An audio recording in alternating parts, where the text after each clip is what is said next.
pertama yaitu Bapak Jasman Rizal. Nanti kita akan berikan waktu ya Bapak. Selamat malam Bapak Jasman, sudah join dari tadi di awal.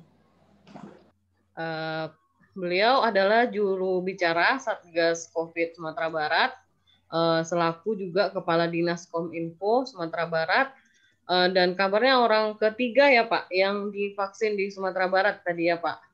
Insya Allah. Dan orang pertama pejabat publik yang divaksin kata Bapak tadi. Kemudian sudah hadir juga bersama kita Dr. Andani Eka Putra, guru saya di Fakultas Kedokteran Universitas Andalas. Beliau saat ini sebagai Kepala Labor Diagnostik dan Riset di Universitas Andalas. Assalamualaikum Bapak. Waalaikumsalam warahmatullahi wabarakatuh. Berikutnya ada Ibu Yefri Heriani sebagai Kepala Ombudsman Sumatera Barat, yang beliau ini yang kita kenal sebagai tokoh perempuan yang sangat peduli dengan isu-isu perempuan. Tentunya ini juga jadi isu yang menjadi ini ya nanti untuk pengaduan layanan publik di Sumatera Barat bagi beliau nanti. Selamat malam Ibu Yefri Heriani. Malam Ibu Dokter. Selanjutnya sudah hadir juga Bapak Noval Wiska bersama kita. Beliau ini dari sebagai Ketua Komisi Informasi Sumatera Barat, karena persoalan vaksin ini bukan hanya persoalan bendanya ternyata ya, tapi persoalan adalah informasi yang beredar dan sangat penting kehadiran beliau di sini malam ini. Selamat malam Bapak Noval Wiska. Malam Bu Dokter.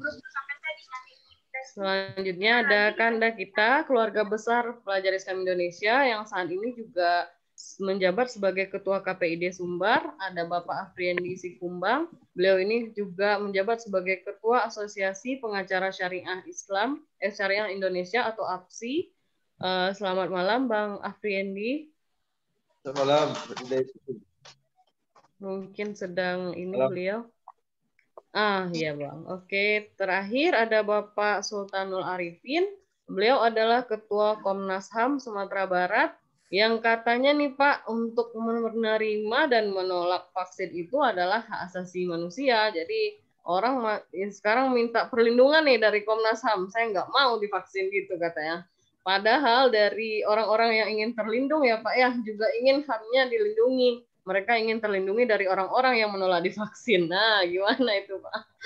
Oke, berarti cukup beragam dari pemateri kita malam ini. Mungkin untuk pertama kita berikan kesempatan 10 menit, Bapak ya, kepada Pak Jasman Rizal sebagai juru bicara Satgas COVID, menjadi informasi inti bagi kita malam ini, membuka diskusi kita tentang disinformasi dan bagaimana sih perkembangan persiapan untuk vaksinasi di Sumatera Barat gitu Pak. Terima kasih Bapak, silakan waktu dan tempat kita persilakan. Terima kasih Bu Dokter. Mohon maaf saya tidak bisa mengucapkan salam menyebut satu persatu ya. Karena saya lihat orang hebat semua. Saya takut nanti kalau saya sebutkan satu tidak ada yang kelupaan satu, jadi nggak enak jadinya. Jadi saya sampaikan saja selamat buat kita semua. Assalamualaikum warahmatullahi wabarakatuh. Baik Bu Dokter, ini memang masalah vaksinasi ini perlu kejelasan kita bersama. Ya, pertanyaan kita segitu banyaknya informasi yang kadang-kadang disinformasi. Jadi saya melihat begini, kita harus melihatnya siapa penyampai informasi dan siapa yang penerimanya. Itu yang penting.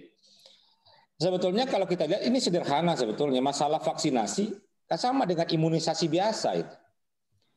Kan ada polio, ada vaksinasi cacar dan segala macam. Malah ada yang sampai demam, kemudian juga difteri kemarin nggak ada ribut. Lalu kenapa pada saat COVID-19 itu vaksinnya apa? Kenapa kita ribut? Nah, persoalannya sekarang itu masalah informasi. Jadi sumber informasi. Yang perlu kita sampaikan di sini bahwasanya masalah COVID itu tidak terlepas dari persoalan gonjang-ganjing ya global yang akhirnya sumbernya beragam. Keberagaman inilah menyebabkan bias dalam informasi itu sendiri. Kita melihat kalau sekarang itu orang pasti se-dunia ya tidak ada yang tidak tahu dengan COVID. Bohong rasanya kalau di dunia ini yang namanya manusia tidak tahu dengan COVID. Anak kecil saya tahu. Lalu informasi apa lagi yang tidak tahu masyarakat? Kemudian juga vaksinasi. Vaksin ini sudah digembar-gemborkan sejak bulan Mei dulu. Dan ada sebetulnya ada yang aneh. Nah, persoalan sekarang itu adalah kita itu terlalu banyak membaca medsos. Nah, jadi kita tidak bisa juga menyalahkan masyarakat karena tingkat pemahaman masyarakat, tingkat penerimaan masyarakat terhadap berita itu, bagaimana mereka menyaring berita, informasi itu kan tidak sama. Jangankan masyarakat biasa, malah seperti yang disampaikan Pak Ketua DPD tadi, termasuk juga Pak Elinus tadi, pejabat malah orang pintar pun banyak yang bertanya-tanya. Makanya berbekal dari hal seperti itu, berangkat dari itu saya sebagai jubir, Pak Andani sebagai orang lab harus menjadi donatur pertama gitu. Supaya ini menjelaskan pada masyarakat, ternyata udah 3 hari Pak Andani kita COVID vaksin gak ada apa-apa. Malah kata orang tambah ganteng gitu loh. Nah, itu. Jadi sebetulnya makanya kami ingin menyampaikan kepada masyarakat. Pertama, masalah disinformasi ya. Termasuk juga masalah rumah sakit harus disiapkan 4 buah. Itu bukan berarti kita siap-siap bahwasanya memang akan ada korban. Tapi secara klinis, secara kesehatan ini Bu Dokter sama Pak Dani banyak di sini ya tahu. Semua apapun itu yang dilakukan harus ada protapnya seperti itu. Ya, seaman apapun ya, tetap protapnya harus kita siapkan. Kenapa sampai 4 rumah sakit? Ya itu semakin banyak semakin bagus. Tapi bukan berarti kita menyiapkan dalam bayangan orang begini. Disiapkan tempat 4 rumah sakit itu seperti kita menyiapkan tempat tidur untuk pasien COVID. Dalam bayangan masyarakat seperti itu, padahal tidak. Hanya semua klinik kecil, tempat konsultasi. Karena begitu pun ya secara klinis persoalan masalah COVID vaksin ini kan sama dengan yang lain. Rasanya sosialisasi sudah cukup rasanya ya. Melalui flyer, melalui video bahwasanya COVID ini aman. Malah kalau memang ada gejala paling-paling demam nanti selama 48 jam. Ya. Tapi kan ada juga ini yang beredar di luar bahwasanya nanti setelah disuntik vaksin akan pingsan, ada yang lumpuh. Nah, di sini kan diminta kecerdasan masyarakat untuk memilah-milah informasi yang ada. Ada juga ini informasi bahwa katanya nanti setelah vaksin itu akan berbulu badannya. Macam-macam. Nah, ada lagi misalnya kalau nanti setelah vaksin bertambah 3 inci. Ya enggak aja itu. Enggak masuk akal rasanya. Jadi kadang-kadang kan kita sebagai manusia ya kita tidak menyalahkan juga masyarakat ya. Karena latar belakang kita berbeda. Kita harusnya rasional berpikir. Masa iya hal seperti itu. Nah, seperti yang saya sampaikan dari awal, masalah vaksin ini sebetulnya masalah sederhana. Sama dengan anak bayi aja vaksin ada. Vaksin BCG, segala macam banyak. Kenapa nggak ribut? Lalu kenapa pada saat kita vaksin ribut gitu loh? Saya ada menduga, saya tidak mau menyampaikan sini dugaan kita itu tuh biarlah. Tetapi yang kita minta adalah masyarakat kalau dalam menelaah sesuatu itu menerima informasi, tolong telaah juga. Ya, katanya presiden yang udah dibaca kalah dikatakan tidak juga gitu. Saya malah sengaja dengan Pak Andani kemarin itu katanya malah pertama itu memang deg-degan juga sih. Saya sempat tensi saya itu karena selama ini kita banyak menerima informasi liar di WhatsApp saya baca. Kemudian karena saya berupaya untuk berpikir rasional dan objektif, saya masukkan ke dalam alam bawah sadar saya. Nah, pada saat vaksin dia tanpa sadar dia mungkin secara psikosomatik ya, dia muncul di alam bawah sadar saya. Sampai tesis saya waktu pertama kali itu pada Dr. Ani tahu sendiri itu, sampai 176. Kaget dia. Ini hipertensi ya. Akhirnya diukur aja sampailah 135. Artinya apa? Kita pun kalau setiap hari direcoki dengan informasi tidak benar, akhirnya itu menjadi pembenaran di bawah alam bawah sadar kita. Nah, kita juga meminta ini kepada masyarakat, kalau ada informasi seperti itu cukup sampai sama kita, jangan lagi di-share keluar. Katanya macam-macam lah. Padahal secara apanya, pemerintah tidak akan mungkin mencelakakan rakyatnya. Nah, persoalan halal haram saya tidak ikut di sana, ya, itu ranahnya MUI. Tetapi kalau saya sebagai seorang pribadi, bukan seorang pejabat, ya, saya apapun yang dikatakan ulama saya patuh, karena saya tidak ahli dalam hal itu. Nah, sementara MUI pusat telah mengatakan itu aman dan halal dan suci gitu ya, suci dan halal. Ya, saya ikut aja. Saya nggak ngerti apa itu suci halal. Artinya telah ada dari MUI bahwasanya itu udah bisa. Persoalannya nanti dia itu apakah dia perdebatan lain, saya nggak ikut di sana. Cuma kita ingin menyampaikan kepada masyarakat, cobalah kita itu dengan berita-berita yang kita cerdas. Ada satu hal lagi saya sampaikan. Berita hoax ini memang di kondisi sekarang itu memang akan menekan berita-berita benar. Kenapa? Karena dari media-media mainstream yang betul-betul benar itu cuma sedikit. Dibandingkan media-media, mohon maaf, apalagi medsos yang sumbernya tidak jelas, pakai ancaman lagi itu. Kalau ini tidak disebarkan, gini-gini, itu kan udah ancaman. Jadi saya mungkin bergerak dalam tataran bagaimana memberikan informasi yang benar kepada masyarakat. Katanya pemerintah tidak memberikan apa? Kami itu tiap hari dengan media, apalagi yang kurang. Tetapi kalau dasar masyarakat, kalau pemerintah sudah menyampaikan satu, kan pemerintah dianggap salah terus. Pokoknya pemerintah itu nggak benar gitu. Nah, itu yang terjadi sekarang. Nah, pokoknya apa yang disampaikan pemerintah itu nggak dipercaya. Kepercayaan masyarakat kepada pemerintah itu nggak benar. Itu yang terjadi sekarang. Mari rasanya, dan ini seperti yang disampaikan Pak Dr. Andani, ini adalah perang semesta. Tanggung jawab kita bersama, bukan hanya tanggung jawab pemerintah, tanggung jawab juga media, tanggung jawab masyarakat, tanggung jawab kita semua. Nah, kita juga berterima kasih dengan pengilun ini ya. Nah, ini kan luar biasa ini. Ini salah satu rasa tanggung jawabnya kepada masyarakat. Ini luar biasa. Karena kalau dapat kita kan hal-hal seperti banyak kita sampai kepada masyarakat. Persoalannya sekarang sampai di mana jangkauan ini sampai kepada masyarakat. Nah, kemudian juga lagi kan tidak semua masyarakat yang tahu dengan kondisi-kondisi seperti ini. Ya beredar telinga mereka, duduk di warung segala macam, apa yang didapat di medsos langsung disampaikan. Nah, mari kita juga bersama-sama kita meminta kepada siapapun juga ya yang merasa bahwa ini adalah perang kita bersama, mari kita hal-hal yang dapat memecah belah kita, merongrong motivasi kita, melemahkan semangat kita hapuskan bersama-sama. Karena saya tahu persis itu setiap hari kan saya dapat data nih dari Pak Dr. Andani.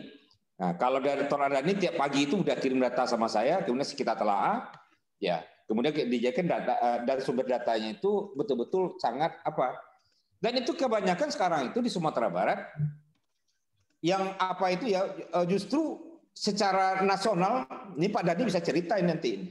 Kita terbaik loh. Testing rate kita tertinggi, kemudian positif rate kita paling rendah, kemudian recovery rate kita paling bagus, sampai sekarang hampir 92% yang sembuh. Belum lagi hunian rumah sakit kita sekarang cuma sampai 30%. Ya. Nah, jadi artinya apa? Banyak informasi-informasi itu yang perlu perlu kecerdasan kita untuk menelaahnya. Nah, tetapi tentu saja karena latar belakang kita berbeda, tentu tingkat kita memahami itu sangat berbeda juga. Nah, itulah tugasnya kita bersama, bagaimana kita semuanya bahu-membahu, saling bantu-membantu, termasuk juga dari KPI, KPID, termasuk juga mahasiswa, termasuk juga banyak di bawah Bapak yang hebat di sini, bersama-sama kita jelaskan. Yang celakanya adalah pada saat kita menyampaikan informasi, kita ikut-ikut juga men-share berita-berita yang tidak benar itu. Itu yang jadi persoalan. Apalagi misalnya seperti saya misalnya ya, berapa informasi berita hoax atau video hoax, langsung saya pula yang men-share keluar. Itu kok orang percaya. Artinya juga misalnya Bu Dokter Mursidah, misalnya dapat berita berita, kemudian Bu Dokter pula yang men-share sama orang percaya. Ini Bu Dokter yang kirim ini, nggak mungkin, nggak sembarangan. Apalagi misalnya yang di daerah sampai bisa guru-guru atau pegawai yang men-share ke masyarakat. Ini guru menyampaikan, ini pegawai, ini pejabat. Akhirnya muncul kepercayaan masyarakat bahwa apa yang disampaikan itu benar. Itu artinya berhenti, cukuplah. Kalau ada informasi seperti itu, cukup sama kita saja. Kapan lagi lah? Memang masalah vaksin ini salah satu upaya kita ya, bukan salah satu apanya ya. Memang yang paling cepat itu untuk memutus mata rantai itu memang vaksin. Tidak ada cerita lain. Nah, kenapa kita harus takut vaksin? Kalau saya merasa begini, saya orang tidak ahli kesehatan, saya tidak ahli dengan vaksinasi, imunologi, tetapi saya yakin, saya menganalogi seperti ini. Setiap bayi saja, saya punya anak dulu ya, karena tiap sebentar divaksin, nggak ada masalah. Sekarang dokter menyampaikan, Pak, tunggu ya, mungkin 3 hari ini, 2 hari ini dia demam. Pak, ini ada juga vaksin otak dulu, nggak salah saya itu saya masih ingat juga, dia bayar berapa gitu. Nah, kenapa kita tidak samakan pikiran kita? Kenapa tidak kita samakan pikiran kita dengan vaksin itu seperti itu? Lalu kenapa kita ributkan persoalan ini? Nah, ini logika saja berpikir ini. Ya, mungkin itu sementara mungkin kita akan diskusi lebih panjang. Mungkin secara teknis mungkin Pak Dr. Andani, sahabat saya ini yang baru pulang dari Solo Selatan ini, kenapa ganteng karena dia vaksin. Dan mudah-mudahan nanti kita tercerahkan oleh beliau. Terima kasih Bu Dr. Mursidah. Assalamualaikum warahmatullahi wabarakatuh. Waalaikumsalam warahmatullahi wabarakatuh. Terima kasih kepada Bapak Jasman, cukup jelas ya poin-poinnya Bapak Ibu semuanya. Dari beliau yang pertama itu adalah bahwa kita harus melihat betul informasi yang kita terima ini apakah sudah kredibel belum orang yang memberikan informasinya. Itu dulu yang pertama. Kemudian ada beberapa poin lagi yang mungkin kita bisa rangkum di belakang nantinya untuk menghemat waktu bisa kita lanjutkan diskusi ini kepada Dr. Andani Eka Putra selaku Kepala Labor Universitas Andalas, yang mana mungkin ya. Baik, saya bisa mulai. Suara Dr. Mursidah tidak jelas. Halo. Silakan ya, lanjut. Oke. Ya, baik Pak. Saya bisa mulai ya. Iya Bapak, silahkan ya, Bapak. Ya. Masih belum bisa tampilkan.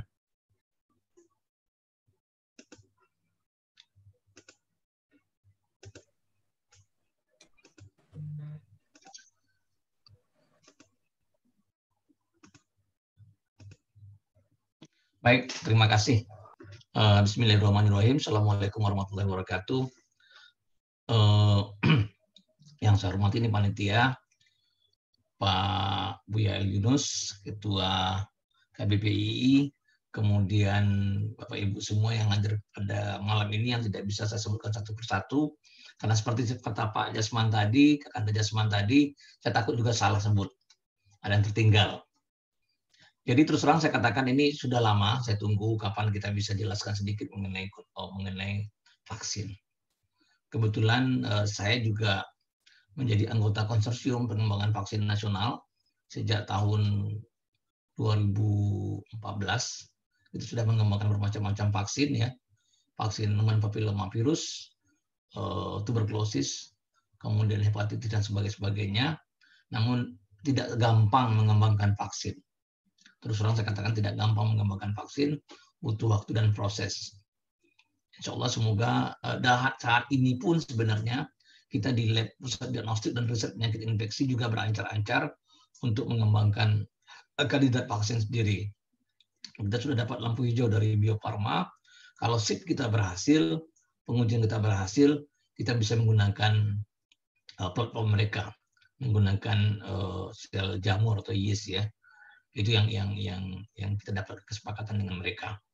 Tapi intinya adalah saya ingin sampaikan banyak hal ya untuk berkaitan dengan bagaimana kita memberikan pemahaman terhadap vaksin itu sendiri.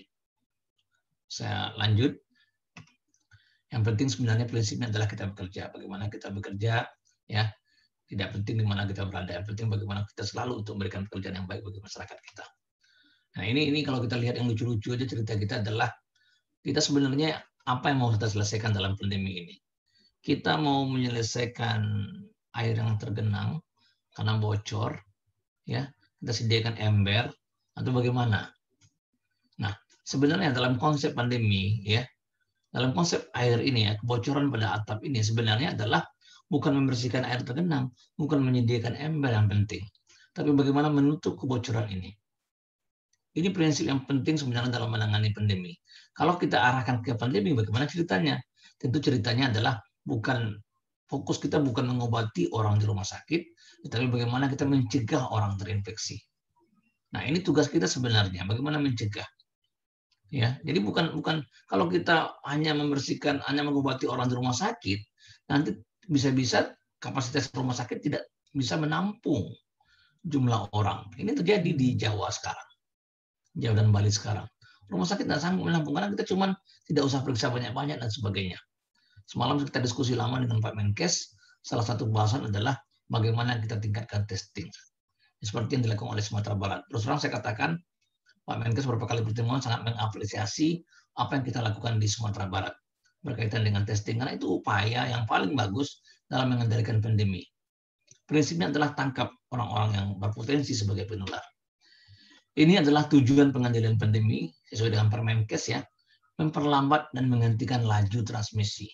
Kuncinya adalah salah satunya testing. Itu yang kita lakukan. Yang kedua, menyediakan pelayanan kesehatan optimal dan minimalkan dampak dari pandemi. Nah, tadi saya lihat ke Solo Selatan, Negari Tageh, itu PR yang ditinggalkan Pak PLT Bupati, Pak Jasman. Nah, ini yang kita kerjakan, kita lanjutkan ke Solo Selatan. Saya masih komitmen Pak Jasman untuk kerja seperti ini. Jadi, dan saya habis vaksinasi.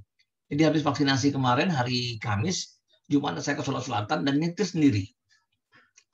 Pulang juga nyetir sendiri. Pertanyaannya adalah, apa nggak capek? Lebih parah lagi kalau tidak nyetir, karena kalau tidak nyetir saya akan mabuk. Itu masalahnya. Jadi terpaksa saya harus nyetir. Jadi intinya adalah ini yang kita kerjakan sekarang. Memperlambat dengan meningkatkan testing dan meminimalkan dampak. Dengan cara kita ke daerah-daerah, memberikan penjelasan, memberikan ceramah ke masjid-masjid, ke negari-negari, kemudian memberikan dukungan untuk bagaimana mereka meningkatkan ekonominya. Bagaimana memberikan pemahaman terhadap masalah sosial yang ada akibat pandemi. Ini yang kita lakukan bersama-sama. Ini 5 pilar ya penanganan pandemi. Pilar pertama adalah edukasi. Ini pilar yang paling gampang dikatakan, tapi paling sulit dilakukan. Orang mudah aja ngomong edukasi, tapi tidak gampang mengerjakan itu. Nah, ini dengan Negari Tageh salah satu upaya kita lakukan. Tracing, testing, dan isolasi. Ini pilar kedua. Kemudian pelayanan rumah sakit, pilar ketiga. Dan penegakan hukum. Nah, ini pengalaman kita sekarang pada waktu akhir tahun kemarin. Itu semua objek wisata kita tutup. Itu adalah bagian dari penegakan hukum. Saya rasa itu cukup bagus. Besok akan mungkin lagi aturan. Daerah wisata yang tidak patuh dengan protokol COVID tidak akan direkomendasikan untuk dibuka. Restoran yang tidak patuh dengan protokol COVID tidak akan direkomendasikan untuk dibuka. Dan terakhir adalah vaksinasi. Vaksinasi, penegakan hukum, tracing, testing, dan edukasi bagian dari proses pencegahan. Bagian hulu dari proses penanganan pandemi. Sedangkan pelayanan rumah sakit adalah hilirnya. Hulunya kita selesaikan, maka hilir akan kosong, akan membaik. Nah, ini paling tidak dengan hanya langkah tracing, testing saja, kita sudah memberikan hal yang cukup menggembirakan saat ini di Sumatera Barat. Bapak Ibu bisa lihat berapa tingkat hunian pasien di rumah sakit. Itu indikator yang paling jelas tuh. Hunian di rumah sakit sekitar 30-40%. Bandingkan dengan di Jawa yang sekitar 90%. Sekarang untuk mendapat satu tempat tidur saja untuk pasien gawat di Jawa, sulitnya minta ampun. Kalau perlu telepon-telepon pejabat dan sebagainya, baru kita dapat tempat tidur. Nah, itu diribetnya sekarang kondisi di luar Jawa, di luar Sumatera Barat. Kita alhamdulillah ya, saya rasa ini berkah Allah, usaha kita bersama-sama, kita bisa tetap mempertahankan kondisi ini. Tapi jangan gembira, tetap kita usahakan langkah-langkah lain yang memungkinkan untuk mengendalikan itu. Itu kita lihat. Nah, permasalahan-permasalahan yang terjadi adalah testing yang terbatas. Testing yang terbatas. Nah, kemudian kita akan melihat juga adalah bagaimana kita melakukan deteksi dini yang sulit jadinya akibat testing yang terbatas. Penyebarannya menjadi tidak terkendali, kapasitas rumah sakit menjadi overload, risiko infeksi bagi tenaga kesehatan juga meningkat, kematian masyarakat, dan risiko kematian para tenaga kesehatan. Saat sekarang sudah hampir 600 orang tenaga kesehatan yang meninggal. Hampir 250 diantaranya adalah dokter. Nah, ini adalah masalah yang perlu kita perhatikan bersama. Kenapa itu terjadi? Karena pengendaliannya yang tidak berhasil dengan bagus. Nah, ini adalah edukasi. Kepatuhan terhadap pandemi. Coba kita lihat kondisinya. Masyarakat tidak patuh sekarang.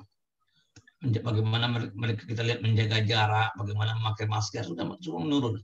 Ya, adalah sekitar bulan November, akhir November. Belum lagi kalau sekarang kita lihat, mungkin turun-turun lagi tuh. Apalagi besok setelah vaksin.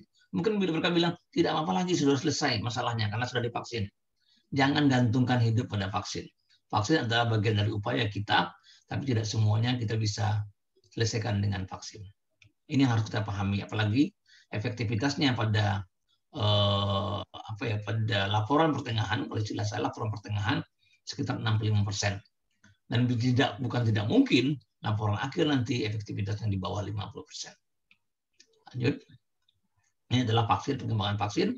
Fase 1 sudah 41, fase 2 22, fase 3 20, ya yang di approval 2. 1 dibatalkan. Nah, ini adalah isu-isu mengenai vaksin.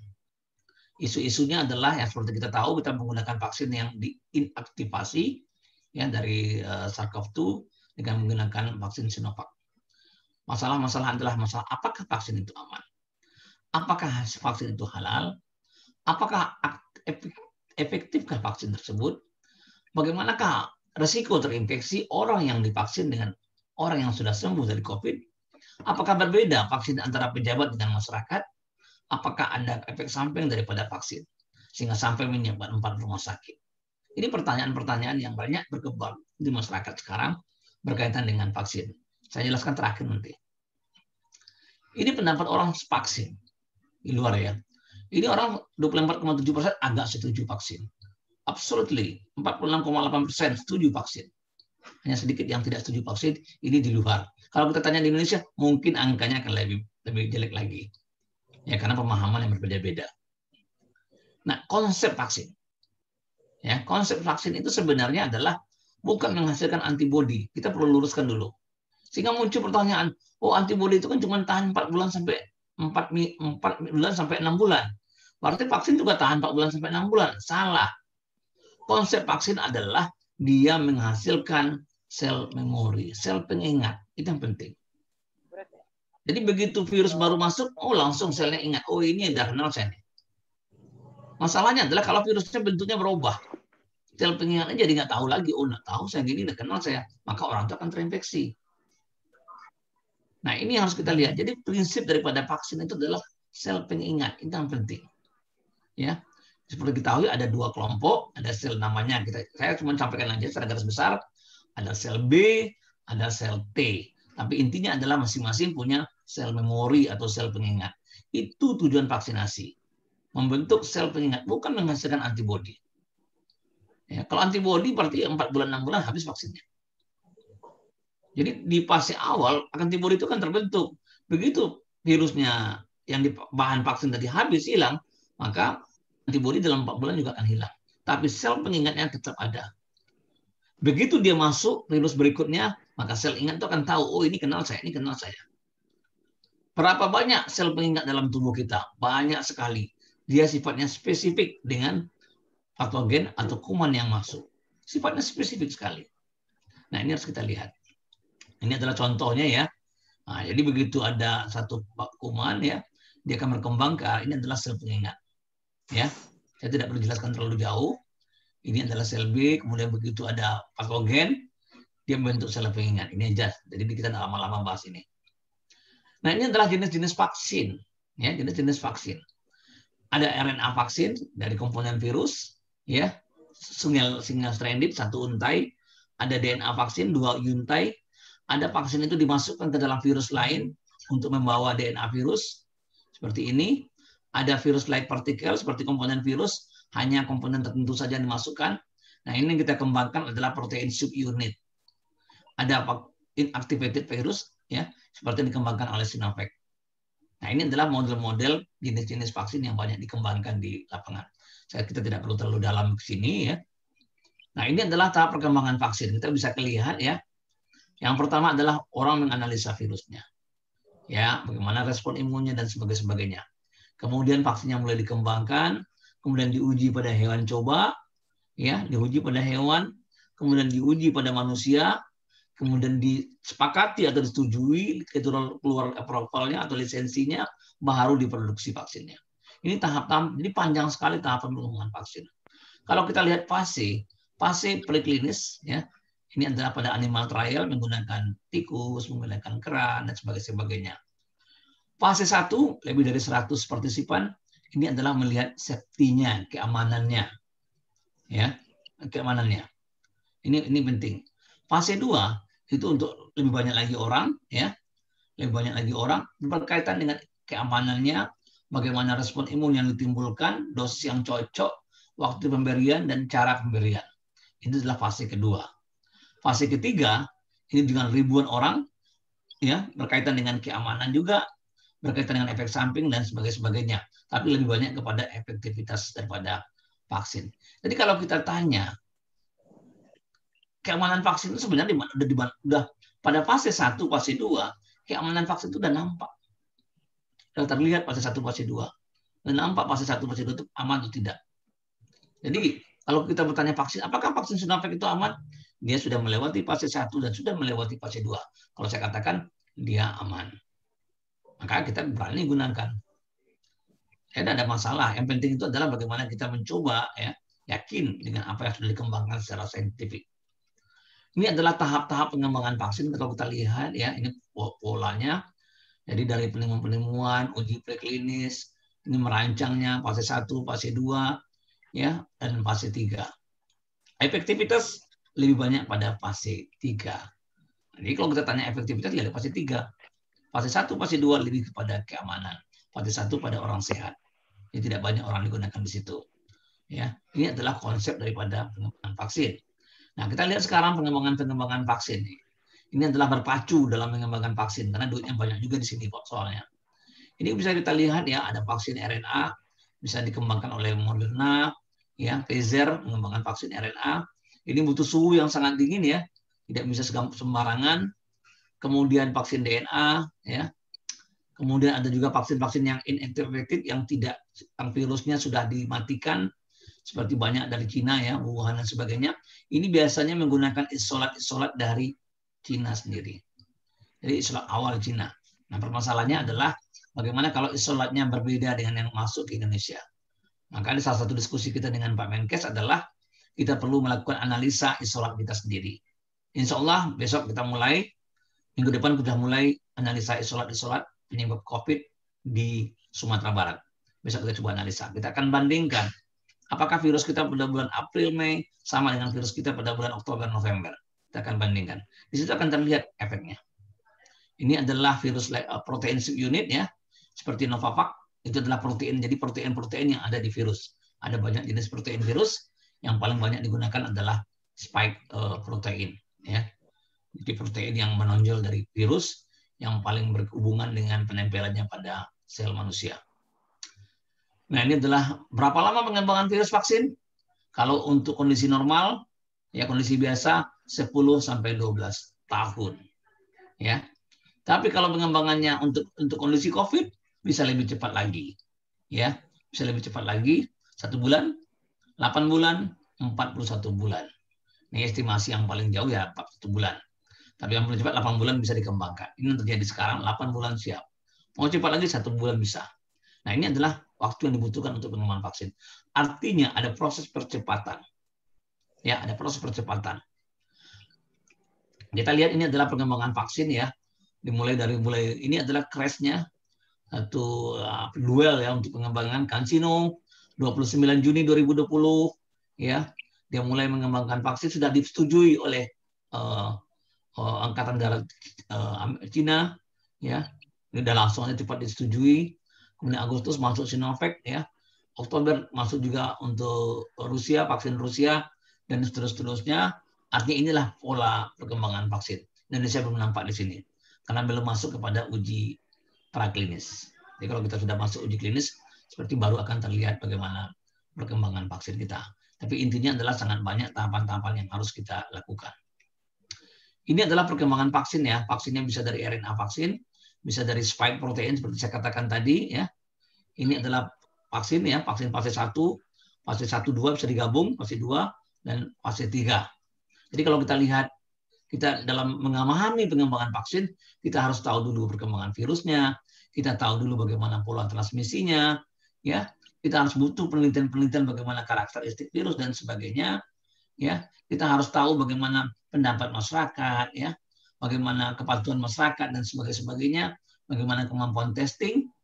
Kemudian kita coba pengembangan, menguji potensi daripada virus yang kita kembangkan, dan kita mulai menentukan apa jenis vaksin yang mau kita kembangkan. Apakah virus hidup yang dilemahkan, virus yang dimatikan, subunit, ya, VLP, RNA, DNA, dan sebagainya. Ini kita terpilih. Kemudian baru kita kembangkan untuk klinik. Nah, ini adalah tahapan-tahapan orang dalam berbicara mengembangkan vaksin. Nah, ini pengujian vaksin sekarang. Kita lihat. Ini fase 3 ada banyak ya, sekitar 60 vaksin. Ya, ada banyak vaksin yang masuk fase 3. Kita 79. Ini adalah protein yang berbasis protein subunit yang paling banyak vaksinnya. Ya, total 9. 30 adalah protein subunit, kemudian viral vektor sekitar 29, RNA sekitar 24 dan seterusnya. Ini adalah RNA 29, DNA 24. Viral vektor 30, subunit sekitar 79. Ini adalah tahapan-tahapan model-model atau tipe-tipe pengembangan vaksin. Ini fase 3, Janssen mengembangkan sekitar 90.000 pengujian. AstraZeneca 64.000, Beijing, Wuhan, Sinopharm 55.000. Ya, ini adalah Sinovac 31.000 pengujian. Jadi rata-rata sudah masuk ke fase 3 semua. Jadi ada tahapan yang harus dilalui dan tidak boleh dilewati. Ini konsep pengembangan vaksin. Ya, ini siapa yang bikin vaksin? Ya, nah, ini siapa yang bikin vaksin? Ini banyak bikin vaksin, tapi yang paling banyak adalah oleh industri-industri lain. Perusahaan farmasi nggak banyak malah mengembangkan vaksin. Tapi ada industri lain yang banyak dan perguruan tinggi juga banyak untuk mengembangkan vaksin. Bisa kita lihat. Nah, sebagian besar vaksin kita masih pada fase preklinis. Sebagian besar ya. Nah, kita preklinis pun belum masuk kita untuk vaksin merah putih. Tapi insya Allah sebentar lagi mungkin akan masuk ke situ. Tapi ada 21 vaksin yang sudah masuk ke fase 3 dan 2 sudah di-approval. Ini adalah harga. Nah, ini kalau kita lihat harga, cukup menarik juga harganya. Ya, Sinovac sekitar 30 US dollar. Nanti kalau kita kali 14.000, nanti cukup mahal juga saya pikir. Sekitar 420.000 ya, satu kali injeksi, satu vaksin. Ini adalah pola harga vaksin. Tapi kita berhati-hati sekarang dalam menangkap isu-isu mengenai vaksin. Kenapa saya katakan kita harus hati-hati? Karena isu menjelekkan. Jadi saling menjelekkan. Isu itu boleh dibentuk sekarang, opini itu boleh dibentuk, bahwa vaksin ini jelek, macam-macam lah isunya. Nah, ini yang perlu kita perhatikan, kita harus betul-betul jeli ya dalam melihat vaksin-vaksin yang berkembang. Akhirnya saya katakan, apakah vaksin ini aman? Ini kalau cerita ke saya ya. Saya akan katakan insya Allah aman. Ya, karena kan tadi sudah melewati fase 1, fase 2. Apakah efektif? Ada pertanyaan besar ya. Apakah efektif?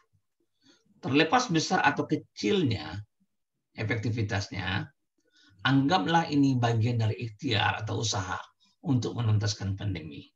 Oleh sebab itu, jangan yakin betul 100% bahwa dengan vaksinasi kita sudah selesai. Tidak. Ya. Saya katakan efektivitas 30%, tidak apa-apa kalau tidak 30% orang terlindung oleh vaksin. Ya, gimana lagi itu kondisinya? Apakah halal? Bagi kita muslim itu jadi pertanyaan besar ya. Saya katakan, jika itu keputusan LPM UI, kita terima. Jika ternyata tidak halal, mereka yang menyatakan halal yang menanggung dosanya. Saya tidak pusing-pusing berpikir masalah seperti ini. Ya, nah, mungkin saya tidak tahu bagaimana apanya. Tapi yang jelas mereka yang memutuskan. Nah, mereka kita serahkan aja ke Tuhan bagaimana nasib mereka masing-masing yang menyatakan itu halal atau haram. Ya, saya tidak tahu. Kita belum tahu ya. Saya belum bisa jawaban sebagainya. Tapi ada rencana memang untuk kita lakukan pemeriksaan ulang misalnya terhadap risiko-risiko yang ada pada atau kemungkinan-kemungkinan yang ada pada vaksin. Tapi satu hal yang memang jadi pertanyaan besar bagi kita adalah apakah vaksin ini mengandung sel Pero atau tidak? Itu pertanyaan yang mendasar sekali yang harus kita lihat. Kemarin saya lihat ampulnya tertulis di situ Pero sel. Ini kan jadi pertanyaan besar. Tapi bagi saya adalah begitu LPMUI mengatakan itu halal, ya udahlah. Kalau misalnya pada waktu itu LPMUI juga mengatakan ini tidak halal, ya, mengandung unsur yang kurang halal, mungkin saya juga akan putuskan juga untuk tetap melakukan vaksinasi dengan kondisi yang darurat dan pertimbangan darurat dan manfaatnya. Ini yang jadi bahan pemikiran kita bersama. Memang ini sangat dilematis saya katakan, tetapi kita harus berpikir untuk itu. Saya tetap sampaikan bahwa kemarin pada waktu divaksinasi, saya adalah penderita diabetes. Waktu itu tensi saya 159, kita ulang lagi, jadi turun 140. Saya tanya, apa hubungannya diabetes dengan vaksinasi? Saya bilang, prinsipnya banyak, terlalu banyak. Oke, saya vaksin. Nah, setelah saya vaksin, beberapa teman-teman dari dinas kesehatan tanya, dokter Anda ini vaksin? Saya sudah vaksin, saya bilang. Kalau dokter Anda ini tidak vaksin, kita juga tidak vaksin. Nah, kan cukup besar juga efeknya kalau kita tidak vaksin. Jadi saya yakin bahwa itu aman. Itu aja masalahnya. Masalah efektif, masalah tidak efektif itu masalah lain. Tapi insya Allah aman. Ya. Tapi yang jelas ada efektivitasnya. Berapa besarnya ini yang menjadi pertanyaan besar bagi kita. Kita lihat aja lah ke depannya. Setahun ini kita lihat ya dari berapa orang yang sudah divaksinasi, berapa orang yang terinfeksi lagi. Nah, ini yang harus kita lihat. Sebelum itu kita lihat cerita ke belakang lagi, ya. Cerita belakang lagi tadi saya jawab, apakah vaksin aman? Sudah saya jawab. Vaksin itu insya Allah aman. Apakah halal atau haram? Kita harus buktikan dulu. Tapi yang jelas LPMUI sudah mengatakan itu halal. Ini jadi masalah bagi saya. Veroselnya. Saya lihat di ampulnya tertulis itu juga. Tapi bagi saya itu tidak penting. Ya, maksud saya, ya serahlah. Kalau mereka sudah mengatakan itu halal, ya gimana lagi? Kita serahkan ke Tuhan aja lah bagaimana putusannya. Apakah itu efektif? Saya katakan hasil data ya pelaporan pertengahan 65% efektif efikasinya. Tapi saya katakan sekali lagi kemungkinan besar efektivitas itu akan di bawah itu. Efikasi adalah pada waktu terkontrol dibandingkan dengan orang yang mendapat vaksin dengan orang yang mendapat placebo. Ya, nah, itu menjadi pertanyaan besar bagi kita bersama sebenarnya. Apakah beda antara vaksin pejabat dengan masyarakat? Saya rasa saya lihat vaksinnya Pak Jokowi sama dengan vaksin yang dapat saya dapatkan. Karena saya bukan pejabat, berarti sama juga, saya pikir. Intinya adalah rasa tidak ada perbedaan dalam hal ini. Apakah ada efek samping vaksin? Semua vaksin ada efek samping. Jangan katakan tidak ada vaksin efek samping. Semua vaksin ada efek samping. Tapi yang paling toleransi adalah efek sampingnya. Yang paling ringan itu apa? Yang paling ringan efek samping vaksin adalah sakit waktu disuntik. Nah, itu yang paling ringan. Ya, jelas tuh. Kalau orang bilang tidak sakit disuntik, adalah saya tidak paham saya. Hanya keringat dikit saya. Memang sakit kalau suntik. Maksudnya sama lah suntik yang lain. Ya, sama suntik yang lain. Nah, itu yang pertama. Jadi sakit pasti. Apalagi gatal-gatal, bengkak, merah, ya bisa aja mual-mual bisa aja. Sakit kepala juga bisa. Tapi itu kategori ringan. Kategori beratnya apa? Anafilaktik shock. Ya, habis suntik itu dia pingsan. Itu bisa saja terjadi. Ya, ini harus kita lihat. Tapi pada prinsipnya tidak ada masalah dan ada sistem penanganan yang bagus. Tapi sama aja. Apakah vaksin hepatitis seperti itu? Sama, begitu juga. Apakah vaksin DPT begitu? Begitu juga. Vaksin TT pada ibu hamil? Sama, begitu juga. Jadi, apakah kenapa harus disiapkan rumah sakit untuk itu? Ini kan jaga-jaga, bagian dari jaga-jaga. Apalagi ini baru-baru proses awal. Nanti kalau ada orang apa-apa, nanti bisa katakan kita harus siap. Kita belum tahu nih bagaimana ke depannya. Ini adalah bagian dari proses jaga-jaga. Tidak ada lebih dari itu. Kalau saya lihat ya, bagian dari proses jaga-jaga. Nah, ini adalah kondisi-kondisi ya jawaban saya berkaitan dengan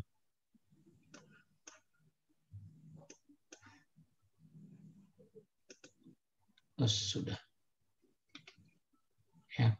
Nah, ini adalah berkaitan dengan isu-isu yang berkembang mengenai vaksin. Saya pikir demikian ya yang bisa saya sampaikan. Ya, sebenarnya tugas kita itu adalah bukan untuk berhasil. Tugas kita adalah mencoba. Karena dalam mencoba itulah kita menemukan kesempatan untuk berhasil. Kita melakukan vaksinasi, itu adalah upaya kita untuk mencoba. Ya, semoga kita berhasil, ya paling tidak bisa mengendalikan pandemi. Tapi satu hal yang pasti adalah jangan gantungkan diri kita semuanya kepada vaksin. Ada 5 pilar pengendalian pandemi COVID-19. Vaksin hanya salah satu pilar itu. Saya pikir demikian. Terima kasih. Assalamualaikum warahmatullahi wabarakatuh.